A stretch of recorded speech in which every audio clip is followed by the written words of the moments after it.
በስመ አብ ወወልድ ወመንፈስ ቅዱስ አሐዱ አምላክ አሜን። ከሁሉ አስቀድሞ እንደ ኃጢአታችንና እንደ በደላችን ሳይሆን እንደ ምሕረቱና እንደ ቸርነቱ ተመልክቶ እስከዚህ ሰዓት ያደረሰን አባታችን እግዚአብሔር ስሙ የተመሰገነ ይሁን። በመቀጠልም የመስቀል ስር ስጦታችን የድህነታችን ምክንያትና የአዳም ልጆች ተስፋ የሆነችው እናታችን ቅድስት ድንግል ማርያም ስሟ በፍጥረታት ሁሉ ዘንድ የከበረ ይሁን አሜን። ሁላችሁም ክርስቲያኖች ወንድሞችና እህቶች፣ እናትና አባቶች እንዲሁም ልጆች ይልቁንም የድንግል ማርያም ወዳጆች የሆናችሁ ኦርቶዶክሳውያን በሙሉ እንኳን ለዛሬዋ ዕለት በሰላም በጤና በፍቅር አደረሳችሁ አደረሰን። ክርስቶስ ተንሥአ እሙታን በዐቢይ ኃይል ወሥልጣን አሰሮ ለሰይጣን አግዓዞ ለአዳም ሰላም እምይእዜሰ ኮነ ፍስሐ ወሰላም።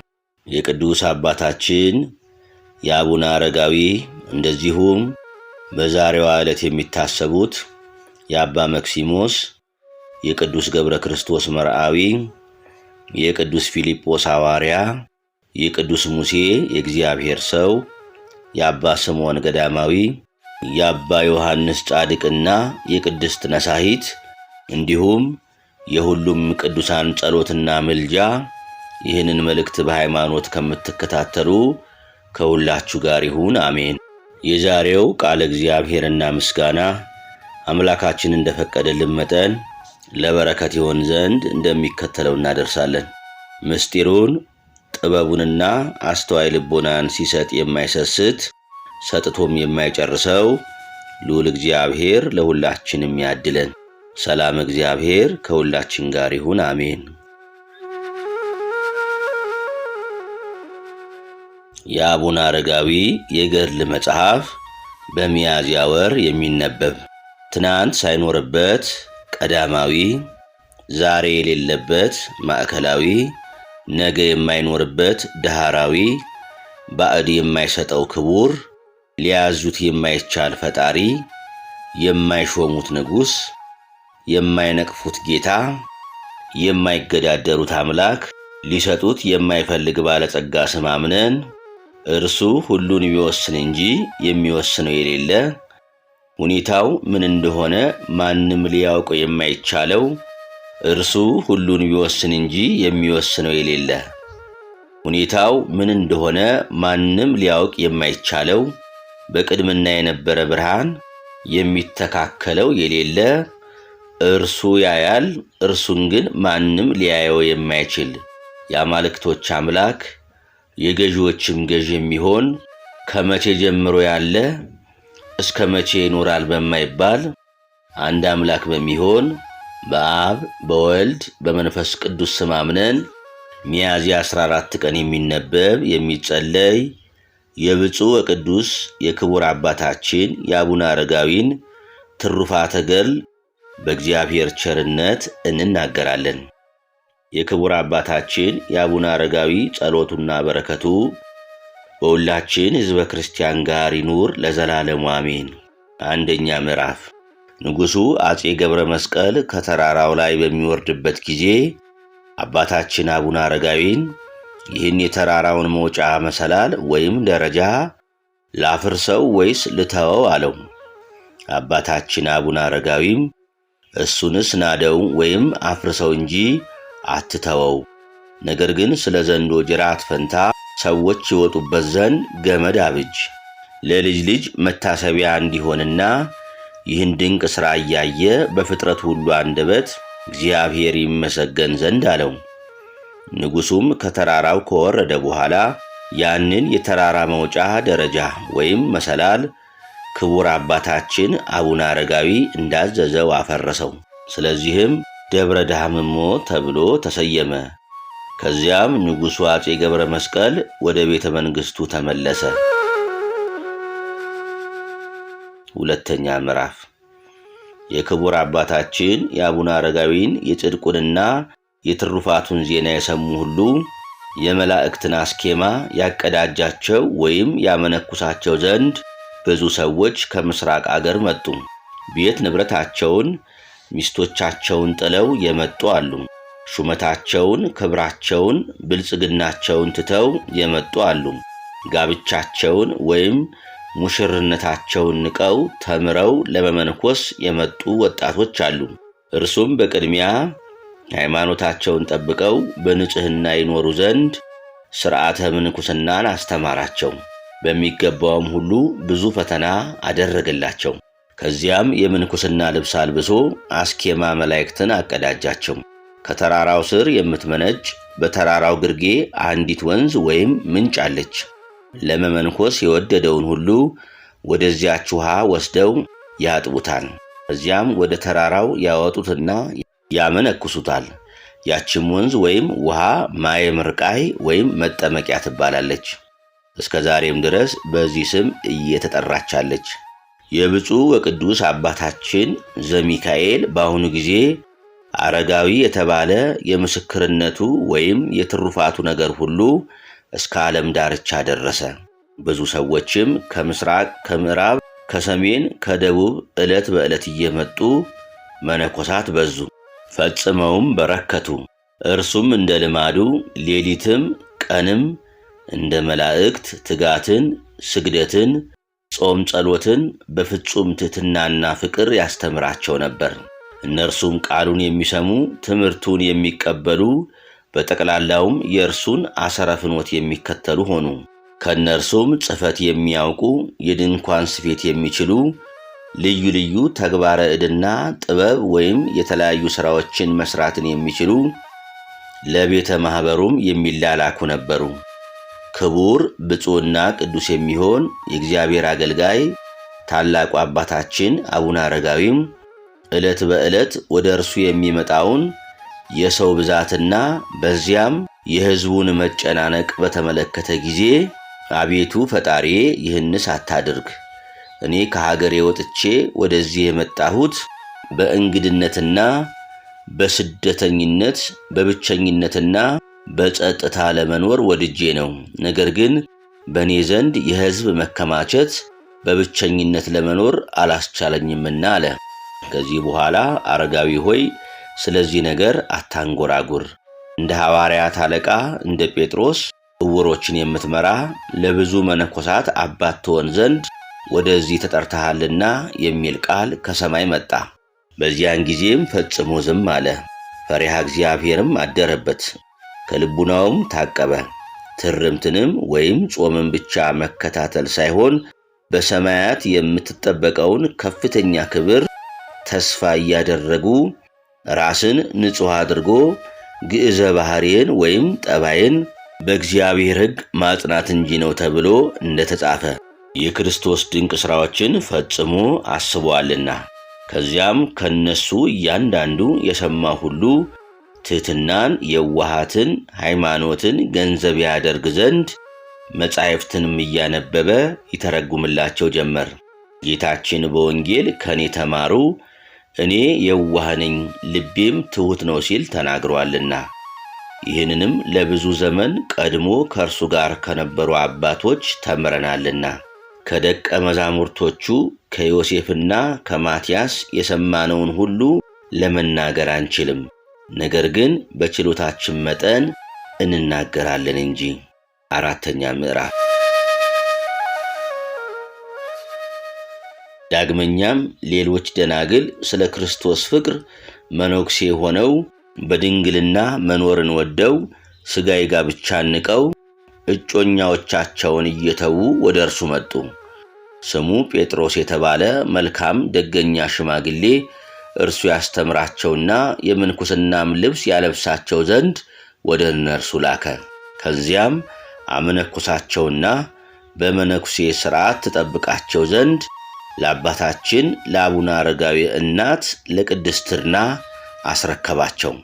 ከእርሷም ጋር በአንድነት በየዋሃት በጾምና በትዕግሥት ተቀመጡ። ከዚህ በኋላ የአባታችን የአቡነ አረጋዊ እናት ቅድስትና መንፈሳዊ ግዳጇን ፈጽማ በበጎ አገልግሎት እግዚአብሔርን አስደስታ በጥር 4 ቀን አረፈች። ከዚያም ሥጋዋን በሐር በፍታ አድርገው ከእግረ ሐብሉ ስር ካስቀመጧት በኋላ ቅዱሳን መነኮሳት መጥተው ተቀብለው ወደ ተራራው በክብር አወጧትና አባታችን አቡነ አረጋዊ ካለበት አደረሷት። አባታችን አቡነ አረጋዊም እናቱን ባያት ጊዜ አቅፎ ሳማትና የእናቴን መንገዷን ላቃናላት ሐሳቧንም ላስፈጸማት ለእግዚአብሔር ክብር ይገባል በማለት አመሰገነ። እንደ መነኮሳት ሥርዓት በመነኮሳት መጠምጠሚያ ወይም አጽፍ ገነዛት። ወንድሞች መነኮሳትም መንግሥቷንና ብልጽግናዋን ንቃ መሰደዷንና እንግድነቷን እያሰቡ መሪር እንባ እያለቀሱ በዳዊት መዝሙርና በሌላም ጸሎት ሥርዓተ ፍትሐት አደረሱላት።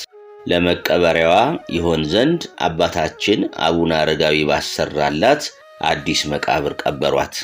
ከተከዜ ማዶ የሚኖሩ የሴት መነኮሳት መካከል አንዲቱ የሞተች እንደሆነ ወደ ወንድሞች መነኮሳት ያመጧታል።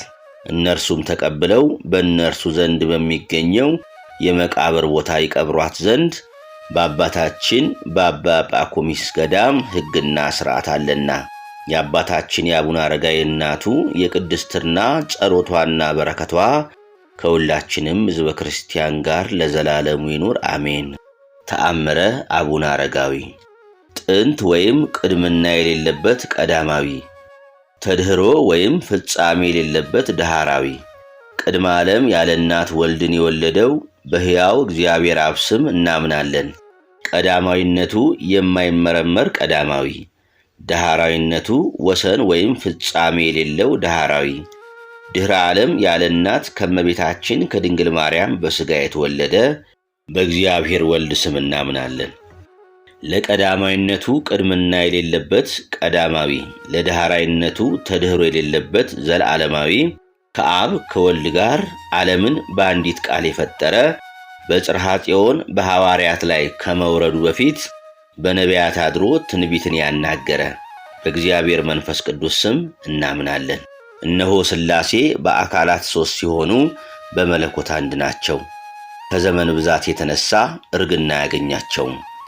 በሰማይም በምድርም የተጠሙትን የሚያረካ የሀብትና የጸጋ ምንጭ ከእነርሱ ዘንድ ይመነጫልና። የጽድቅ ጥመኛው እኔም ከቸርነታቸው ምንጭ ቀድቼ ሰነፎችን የምታበረታታ የይሁዳና የዳዊት ልጅ ድንግል ማርያም እያበረታታችኝ ያለ ሐኬት የሞት መልእክተኛ ያላገኘውን የብፁዕ ወቅዱስ አባታችን አቡነ አረጋዊ ጠቃሚ ነገር ከሆኑ ከብዙ ተአምራቱና ከትሩፋተ ገድሉ አንዲቱን ለመናገር እጀምራለሁ። ዳግመኛም መላእክት ከወገኖቻቸው ጋር አደባባይዋን የሚከቧት ስማቸው በሕይወት መጽሐፍ የተጻፈ ከማኅበረ በኩር ወንድሞቹ ጋር ኃጥአንን ይቅር የሚል ልጇ በዚያ ያለ ለእርዳታ ፈጥኖ ከሚደርሰው ጓደኛቸው ከልዳው ሰማዕት ከጊዮርጊስ ጋር ብዙ ወንድሞች ሰማዕታት በነጭ ፈረስ ሆነው በፊቱ የሚያልፉ እጅግ ከሚያስፈራ የፍርድ ቀን ለመዳን ምክንያት የሆነኝ ዘንድ ለእኔ ለኃጥኡና ለደካማው ይህን ነገር ያሳሰበኝ የዓለም መድኃኒት እርሱ እግዚአብሔር ስሙ የተባረከ ይሁን። ከሰማያዊ ከቸር አባቱ የባሕርይ ሕይወቱ ከሚሆን ከመንፈስ ቅዱስ ጋር ለፍጥረቱ ይቅርታን ከምታሰጥ ከእናቱ ከድንግል ማርያም ጋር በሰውና በመላእክት አንደበት ለዘላለሙ መመስገን ይገባዋል አሜን። ከዚህ ያላችሁ አባቶቼ፣ እህቶቼ፣ ወንድሞቼ ሆይ እነግራችሁ ዘንድ ስሙኝ። የብፁዕ ወቅዱስ ክቡር አባታችን የአቡነ አረጋዊ መጽሐፈ ገድሉንና ተአምራቱን በመናገር እኛ ብቻ የምናከብረው አይደለንም። የትሩፋቱ ዜና እስከ ምድር ዳርቻ ደርሷልና። ነገር ግን የገድሉን መጽሐፍ ለመጻፍ ሙሉውን መጽሐፈ ገድል ባለማግኘታችን እናዝናለን። አስቀድሞ በስደት ዘመን ተመዝብሮ ጠፍቷልና። ነገር ግን መንፈስ ቅዱስ ባናገረን መሠረት ከገድሉና ከተአምራቱ ጥቂቱን እንናገራለን።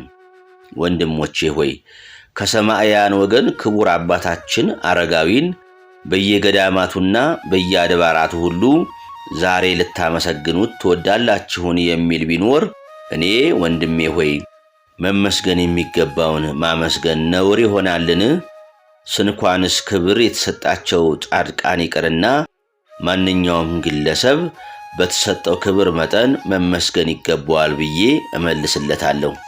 ቅድመ ዓለም ወይም መላእክት ለምስጋና ከመፈጠራቸው አስቀድሞ የእግዚአብሔር ምስጋና የታጎለበት ጊዜ አልነበረም ተብሎ በመጽሐፍ እንደተነገረ ፍጡራን ሁሉ ዓለምን የፈጠረ የፈጣሪያቸውን የጌትነቱን ምስጋና እየተረዱ ያመሰግኑታል። እኔም ለክቡር አባቴ በክብር ላይ ክብር በምስጋና ላይ ምስጋና ጨምርለታለሁ። ላለው ይሰጠዋል ይጨመርለታልም ሲል መጽሐፉ ነግሮኛልና ስለ ኃጢአቴ በፊቱ ቆሜ እንዳልፈራ እንዳልደነግጥና እንዳላፍር የከነናይቷን ኃይለ ቃል በትር ተመርኩዤ ወደ እርሱ ቀርብና አዎን ጌታዬ፣ ውሾች ስንኳ ከጌቶቻቸው ማዕድ የወደቀውን ፍርፋሬ ይለቅማሉና እኔም ከበረከትህ እሻለሁ እለዋለሁ። እርሱም ልቡናው ሩሩ ስለሆነ ቃሌን ሰምቶ ከደቀ መዛሙርቱ ከማትያስና ከዮሴፍ ጋር ኅብስተ በረከቱን ይሰጠኛል። እኛን ሁላችንንም በረድኤቱ ይጠብቀን፣ አገራችንን ሰላም ያድርግልን። በጸሎቱ ኃይል እስከ ዘላለሙ ድረስ ይጠብቀን፣ አሜን። አንድ አምላክ ለሚሆን ለአብ ለወልድ ለመንፈስ ቅዱስ ክብርና ምስጋና ይሁን ዛሬም ዘወትርም እስከ ዘላለሙ አሜን። የዛሬውን መንፈሳዊ መርሃ ግብራችንን በዚህ መልኩ አጠናቀናል። ዘወትር የምናቀርባቸውን ዝግጅቶች እንድትከታተሉ እንዲሁም ሳትሰለቹ ሰብስክራይብ፣ ላይክ፣ ሼር በማድረግ ለሌሎች እንዲደርስ እንድታደርጉ በአክብሮት እንጠይቃለን። እኔንም ሆነ ይህንን ጸሎት የተካፈሉትን ወንድሞችና እህቶችን በጸሎታችሁ እንድታስቡን በጌታችን በአምላካችን በኢየሱስ ክርስቶስ ስም እንማጸናለን። እስከዚህ ሰዓት ድረስ ጠብቆ ለዚህ ያበቃን የአባቶቻችን አምላክ ልዑል እግዚአብሔር ስሙ ለዘላለም የተመሰገነ ይሁንልን። የእመቤታችን የቅድስት ድንግል ማርያም ስምም ለዘላለም የተወደደ ይሁን። ጻድቃን ሰማዕታትና ቅዱሳን መላእክትም እንደየክብራቸውና እንደየማይረጋቸው የከበሩ ይሁንልን። አነሳስቶ ላስጀመረን አስጀምሮም ላስፈጸመን ለልዑል እግዚአብሔር ዳግመኛ ክብር ምስጋና ይሁን፣ አሜን። አቡነ ዘበሰማያት